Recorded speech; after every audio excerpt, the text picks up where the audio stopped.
Hello, thank you so much for joining us. This is TV Kudirat. Today is Sunday, the 8th day of the month of August in the year 2021. This is Business Realm, and on this edition of Business Realm, we are discussing managing business premises, neighbors. Your business is certainly located within a premises, and definitely you will not be the only one or the only business in that premises. As a matter of fact, every business desires a strategic location, and what makes a business premises strategic? Well, the things that make a business location strategic: one, the location must be able to make your business fulfill its purpose. A location that enables the business to fulfill the purpose for which the business was established. That's number one. And you know, the primary purpose of any business is to conduct business activities and make profits. Once it is not profit oriented, then it is not a business. Every business is profit oriented. Businesses are about profit making. Therefore, for you to make profit, it means that you would need people around. You won't sell to yourself, you won't offer the services to yourself. So in as much as your business requires a strategic location, it means that that location would be the one that is accessible, a location that is accessible, a location that is conspicuous. You need conspicuity, you need conspicuousness, conspicuousness or conspicuity to make your business visible to passers-by and interested people.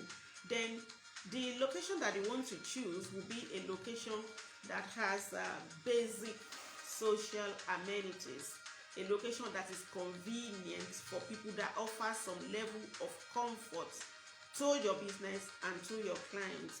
Therefore, where you have all of these factors in existence, there would also be other people apart from your team and your clients. Now, how do you coexist with these other elements of your business environment? How do you cope? First of all, I would like us to look at the possible constituents of your business environment. Every environment has indigenous inhabitants. No matter how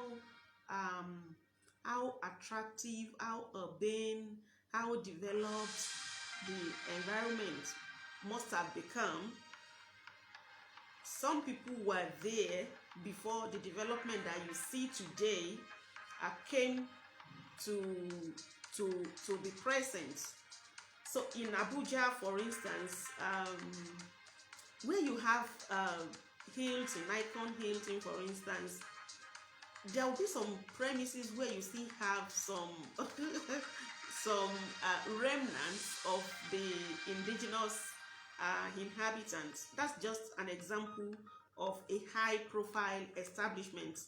And if you go to every other places, go to Mpape, go to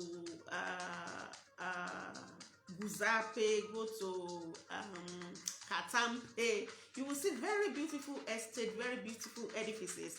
But if you check well, you will see the remnants of native indigenous inhabitants in those places. These people were there before the money bags started coming one after the other to build beautiful edifices, malls, complexes that these people cannot, the native inhabitants cannot even enter freely. They would remain there for a very long time. Even with master plan, you will see one corner, one malam has been there for a long time, and somehow they will just be there. In addition to the native inhabitants, you have landlords, either indigenous people who own lands in the area, or people who came to buy land in the area. So there will be indigenous inhabitants, there will be landlords, there will be tenants. And some of the landlords may also be business owners. Some of the tenants may be business owners, while some of the indigenous inhabitants too may be business owners. Don't forget, we are discussing managing business premises neighbors, and we are looking at the possible constituents of every business premises, every business environment. So some of these people, either the person is part of the indigenous inhabitant, or landlord, or a tenant, some of the businesses they do will not be related to your kind of business at all. They are completely different from what you do, from what you engage in. While on the other hand, you would or may also have people whose businesses are very familiar, very similar to your kind of business. So where you have all of these coming together, you begin to see different kinds of interests. And for you to survive, endure in that location, you need to learn how to deal with the different kinds of interests, the different kinds of stakeholders. So today we are going to share tips for peaceful coexistence with other inhabitants, with other occupants in a business environment. The first thing to do is to understand the allocation of spaces and accept what's possible or go elsewhere. You must understand what your space covers, and if you have to agree with that and decide to stay, because once you agree to that, you cannot unilaterally or abruptly encroach other people's space, and that is when you would be able to also define and defend your own business space. So the first thing is to understand the allocation of spaces.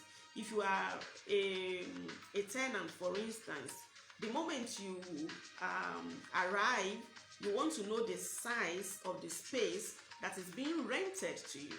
And if you are coming as a landlord, the first thing you want to know is the size of the space that you are buying, that is being sold to you, and that must be documented. So once you understand the allocation of space, and you agree to what you are paying for, that is your space, then your responsibility begins with defending your own space and respecting other people's space. So number one tip for peaceful coexistence in a business environment is to understand the allocation of spaces and accept what's possible and accept what's obtainable.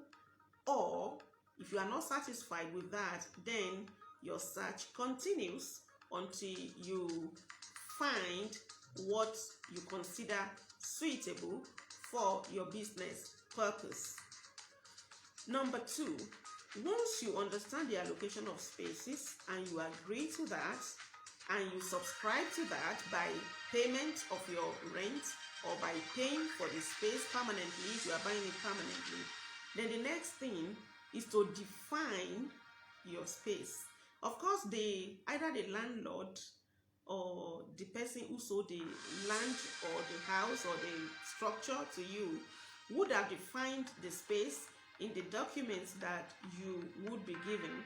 But again, when you arrive, you have to also define your space with or by rights, and by rights I mean RITES, rights of effective occupation.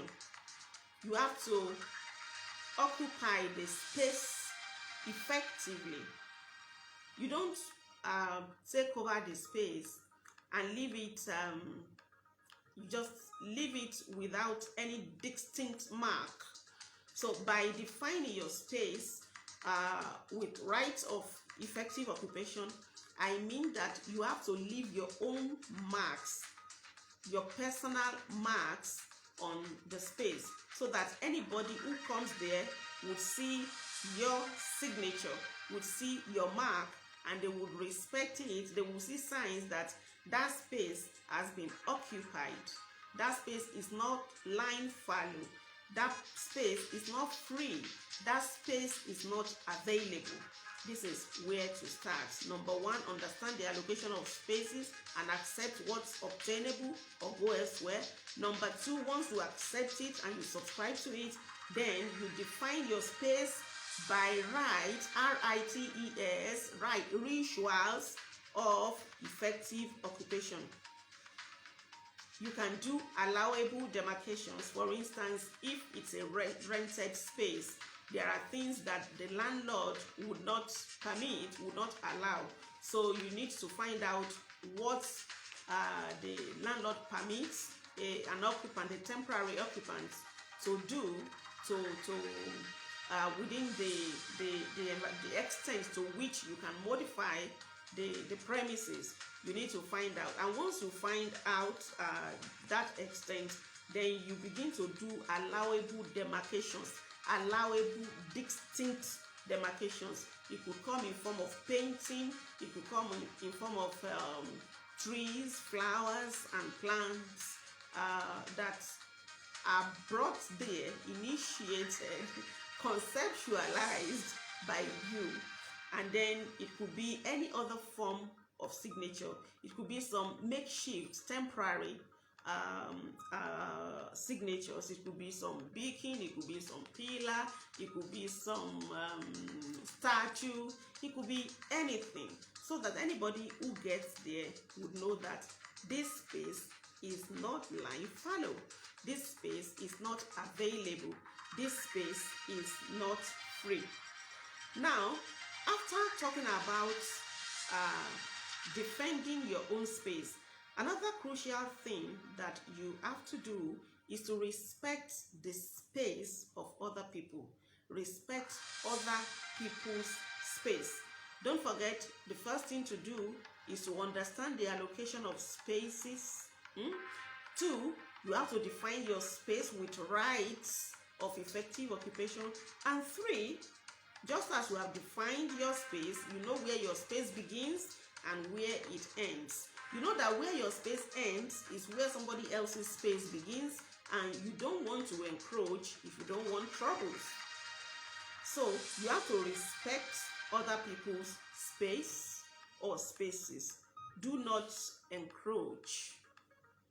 Even with an inch, by an inch, you cannot encroach another person's space without their permission. Do not covet.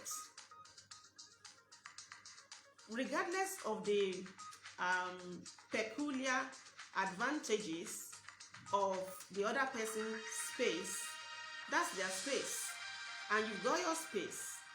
For as long as they are there, it is theirs, and don't covet it. You know, the earth is so vast that the advantages that you see in the other man's space or land or accommodation exist elsewhere.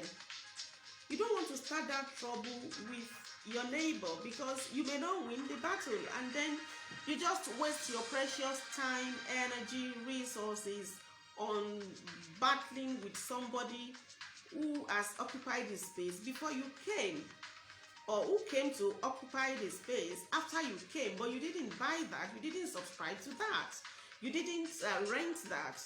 So don't covet, no matter how attractive your neighbor's space may look or may be. Do not covet it. Be satisfied with what you have subscribed to, what you have paid for, and that is how to have peace in a common environment where you run your business. The next thing that you want to do is to practice good neighborliness. Good neighborliness. Remember, good neighborliness is a good diplomatic principle. You don't want to be an irresponsible person within the space. You don't want to be a brute. You don't want to be a fighter. You just want to be an easygoing, peace-loving human being. Good neighborliness is good diplomatic principle. You want to be formal. At the same time, you want to be concerned about things that are happening within the environment where there is call for collective responsibility.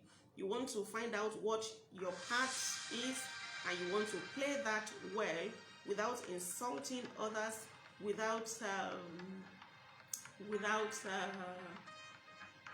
giving the room for other people to see you as, or to have, generally to have negative impressions about you. You have to be business-like. Don't forget, we are discussing business environment. It is a business environment. It's not a social party. It is not a birthday party. It's a business environment, and so you want to be business-like.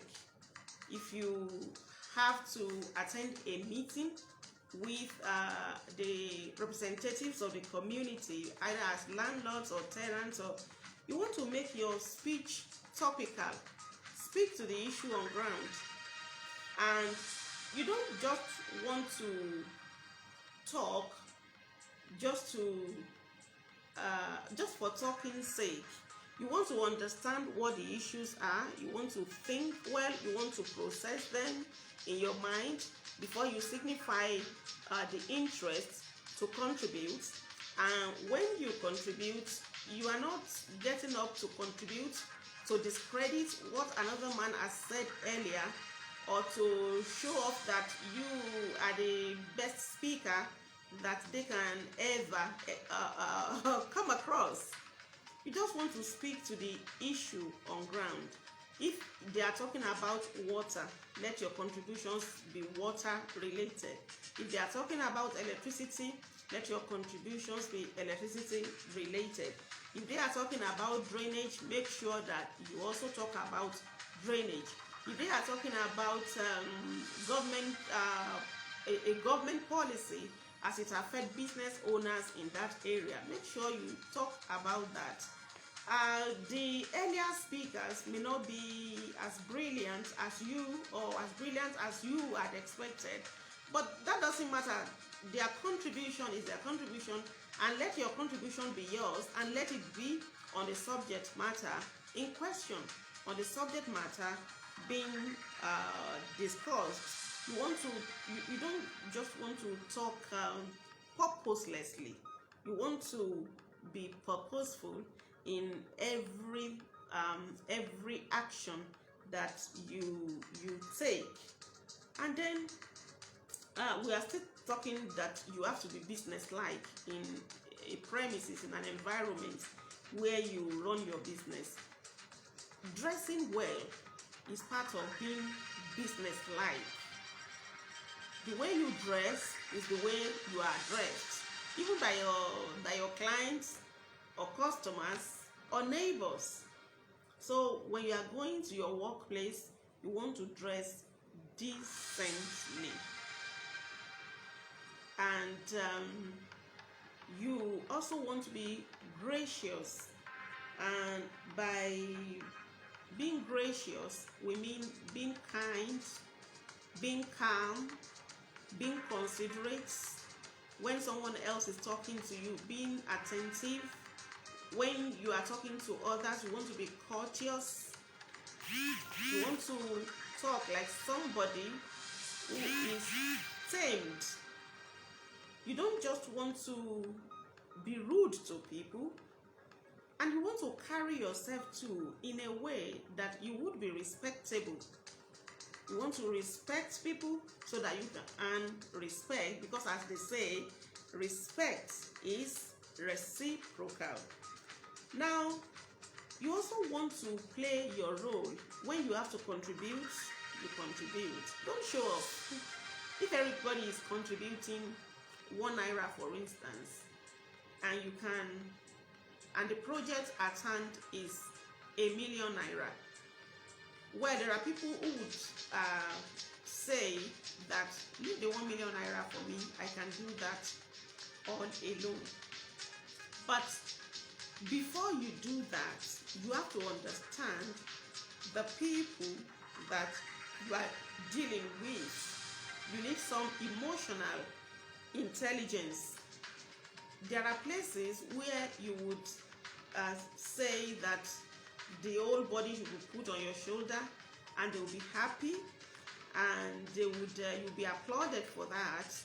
And there are some other places where you may offer to help that far, that much, and some people will not be happy. So you need to understand the elements of your environment so that you know how to deal with them appropriately, that you will not be tagged irresponsible or arrogant or proud. So if everybody is contributing 1 naira, because you also do not want to be, you don't want to share an environment, premises with irresponsible people. That 1 naira is a statement of responsibility from as many people as will contribute the 1 naira. But after everybody has contributed 1 naira, if they need more, and it's now obvious that they may need further assistance from volunteers, let there be a call for volunteers before you say, okay, I can do more than 1 naira. Because sometimes you think you are helping, and then you are giving yourself away for criticism, for hatred, for envy, for jealousy, and for trouble. So you have to be modest, you have to be calm, you have to understand the needs, and you have to meet the needs to the extent that you are required. So, and sometimes maybe a bit beyond the extent that you are required to, but you have to study the people intelligently to be sure that your graciousness will not be counterproductive. Then you have to, part of being gracious is to acknowledge the good deeds of other people. A lot of people operate in a community where every stakeholder is independent, and there's no reason why you should fight ordinarily, but some people just come right away for competition where no competition is required, where no competition is needed. So when somebody has made a beautiful contribution, be the first to appreciate their efforts, be the first to commend them. And when some other people have gone wrong, you may not be the first to point it out to them, And even if you have to be one of those who will point it out to them, you want to do that politely, and you just want to concentrate on the issue. Mr. Smith, I learned that you were the one who removed the cover of the drainage. You don't have to say, Mr. Smith, don't you know that you are very stupid to have removed the cover of the drainage? That's why the old premises are started stinking. No, Mr. Smith will be angry with you and would also go away with an impression about you that you are rude. Even though it was wrong, you don't want to become rude because somebody was wrong. So you need to understand all of these if you want to have peace within the environment, within the premises where your business happens. And then be responsible. Pay dues and rents on time. Carry yourself in the most dignifying manner. You know, we as business owners, people are quick to train their team members, people who work for them, but most of the time they don't even practice the etiquette that they teach. So you want to be a leader by example. You want to practice basic workplace etiquettes, so that as you do that, as you relate to your neighbor and you reflect this etiquette, your team members would see it in action, in practice all of the time, and then it becomes easy for them to follow suit, to copy your example. And again, you have to be dutiful. When you resume, you have 8 hours to spend on your duty in a day, and 3 is spent inside a neighbor's shop just talking away. You are never present, and before you know it, the neighbor that you visit every day to spend 3 hours, 4 hours just talking away, very soon there will be a disagreement because you were not raised by the same mother, neither are you from the same home. So you will soon have some disagreements, and then because you are just listening to blabbing about, then you move to another neighbor, and then you just and you involve yourself in a bit of messy, unnecessary interactions all around. And while you are doing that, your business is suffering, and the news is spreading about you that you are a talkative, you are a gossip, you are envious, you are unfriendly. Yes, there are almost everybody has their weaknesses, but if you just by just being dutiful, your weaknesses may not be so broadcast to everybody around you. They will only see your strengths, that when she comes, she's just concerned about what she has come to do.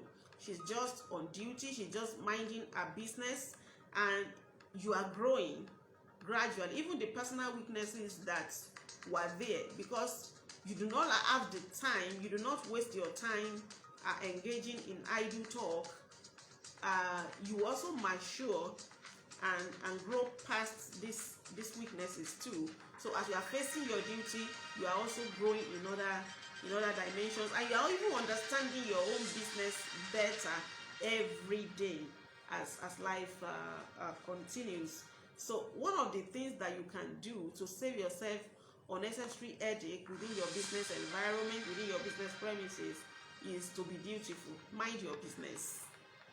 If you mind your business, you you would have less interaction with people, and they have a less time, less allowance, less opportunity to form negative impressions about you.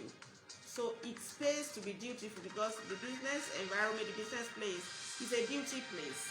So when you are dutiful, it pays you on all sides. It's beneficial to you on all sides. It brings you more gains than you can ever imagine. And the next one is very similar. Be private. There are people who arrive at a place and within 3 days, more than 40% of the people around that place would have known so much about their private life, because they can't just bridle the tongue. The business place is a duty place. It is not your bedroom. The way you sit, the way you talk, the way you attend to customers, the way you handle your business or your assignments, the way you relate to people must be to a large extent formal, because it's a formal setting. It's a business place. And once they know that you are business-like, once they know that you are private, they won't just come to take a seat while you are busy just to talk away. If the person comes today and talks, and for 1 hour he or she keeps talking, and you are just minding your business, over time they would realize that you haven't come for that, and either you know it or not, that person would also have been influenced by your sense of duty. You may not be acknowledged for that, you may not be praised for that, but inside of him or her, he would know that he's been positively influenced. You are not the type who is always welcoming friends and going to visit friends during work hours. You spend the number of hours that you have to spend in that location for the purpose that it is meant. And if you have an assignment elsewhere, for instance, if you are a housewife, you have to manage the home, to do procurement, shopping, you manage your people who are serving you one way or the other. So you don't spend, and apart from that, there are a lot of women who are into business. They are managing their homes. They also have some other, there are women who are of many parts. You are a business person, you are a professional, you are, apart from you are a housewife, you are a daughter to your parents, you are a grandma to your grandchildren, you are a mother to your children, you have your friends too. Of course you have your friends. It is just that they may not be within the premises where your business operates. So you create time for friends too. There's me and my friends' time where it happens. It doesn't have to happen where you report for duty. And then the last one is smile is enough. Smile. It's free to smile, and it's so cheap to. A smile is so cheap to give away. But don't go in too deep. Be friendly, be courteous, be gracious, be responsible, be dutiful, be gracious, be everything positive, everything good. But don't go in too deep. Particularly if you are just arriving in that premises. You don't want to go in too deep, because when you go in too deep, within a week you have talked about your husband, you have talked about your wife, you have talked about your mother-in-law, you have talked about your children, you have talked about your past, you have talked about all sort of things. You have even gossiped about other neighbors, because you are in a good relationship with the neighbor A today, and just because of that neighbor A that you are just meeting, you've just met within a few weeks, you have discussed about 80 neighbors in the premises with neighbor A. and you are going too deep and too deep, within a short time you would have problem with neighbor A, and then neighbor A will go and tell neighbor B, C, D, E, F, G all that you have said about them, and before you know it, you become somebody who is considered irresponsible within the premises. You don't have to be anybody's intimate friend. The workplace is not an intimacy center. And you don't have, please, don't be anybody's enemy. Be everybody's friend. Smile. It's cheap to smile and it's free to give.